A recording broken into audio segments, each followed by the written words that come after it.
أعوذ بالله السميع العليم من الشيطان الرجيم بسم الله الرحمن الرحيم والصلاة والسلام على رسول الله محمد بن عبد الله وعلى آله وصحبه وسلم تسليما كثيرا والحمد لله رب العالمين. Assalamu alaikum wa rahmatullahi ta'ala wa barakatuh. Chers frères et sœurs en islam, nous vous remercions, nous demandons à Allah subhanahu wa ta'ala, nous le glorifions, de nous faciliter la prière du prophète Mohammed ainsi que sa famille et tous ceux qui vont le suivre jusqu'au jour de la résurrection. Assalamu alaikum wa rahmatullahi ta'ala wa barakatuh. Nous allons parler aujourd'hui, Inch'Allah, sur l'ablution. Celui qui rêve de l'ablution, dans les rêves, il voit qu'il a fait ablution. Donc, Inch'Allah ta'ala, une fois que l'ablution est complète dans les rêves, ça parle de l'ouverture, ça parle aussi de son gagne-pain, de sa subsistance, ça parle aussi de sa liberté. S'il était en prison, il sera libéré. Donc, tout ce qui est interprétation de l'ablution dans les rêves, l'ablution complète, en condition que l'ablution soit complète. Et une fois que l'ablution est complète dans les rêves, si la personne a un souci de construction qui n'a pas terminé, il a une construction inachevée, Inch'Allah Ta'ala, il va terminer sa construction.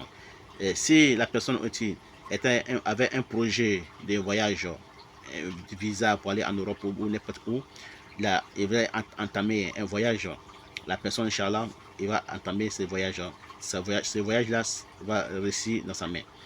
Et la personne là, si il a un projet, quelconque de projet, Inch'Allah Ta'ala, la personne là va réaliser son projet. Et ça parle aussi de dissipation des soucis et des problèmes. Donc, ça parle aussi de la venue de la baraka dans la maison de la personne. Donc, chers frères et sœurs en islam, l'interprétation des rêves de l'ablution est toujours de bon augure. Ça parle toujours des bienfaits, sauf en condition si l'ablution n'est pas complète. Mais si elle est complète, du commencement jusqu'à la fin, Inch'Allah Ta'ala, ça parle de dissipation de soucis, ça parle aussi d'ouverture. Si la personne est pauvre, Inch'Allah, Allah va lui faciliter la recherche, Inch'Allah Ta'ala. Tout ça là, en condition que l'ablution soit complète. Wallahu a'lam. Wa ila liqa. Donc, nous allons parler, Inch'Allah, très prochainement dans nos projets, l'interprétation des rêves des sourates du Coran, les 114 sourates du Coran, au commencement, Fatiha, Bakara, Ali Imran, jusqu'à surtout Al-Falaq et Al-Nas.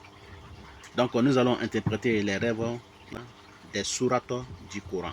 Donc, celui qui voit une sourate, n'importe quelle sourate dans le Coran, Inch'Allah Ta'ala, nous allons interpréter les 114 sourates du Coran.